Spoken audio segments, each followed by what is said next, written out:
Hey everyone, I'm Josh from CBS, and today I'm going to show you three separate methods of measuring power on an analysis surface using FRED software.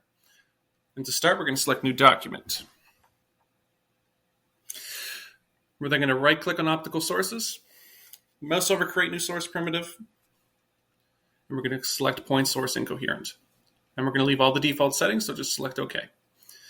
After we've done that, we're going to make our analysis surface, so right-click on the Geometry folder, mouse over Create Element Primitive, and we're going to select a plane. From here, we're going to increase the X and Y semi-apertures to be 2 and apply a shift of 5 along the Z-axis. Select OK. And then hitting the View All button, we're able to see our plane in the 3D view. After that, we're going to right-click on Analysis Surface,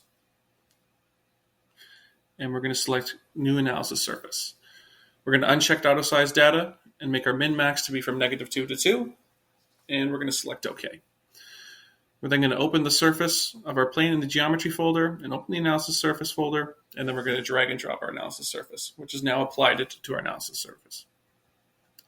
From here, we run our ray trace, and here in the output window, we can see how many rays were traced and where they were stopped. So from here, to measure the power, the first method we're going to do is using the Irradiance spread function. So we're going to come up here, click the Irradiance spread function, select OK. And we're not too worried about the window. We're more worried about what's in the output window. So here we can see the total integrated power on the surface is a total of 1 watt, which is what we expected from our 1 watt source.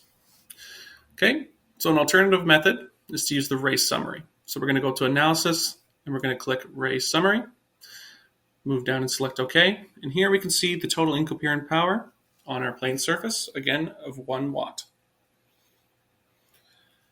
And for a final method, we're going to go up to the analysis again, and we're going to select surface incident / absorbed power.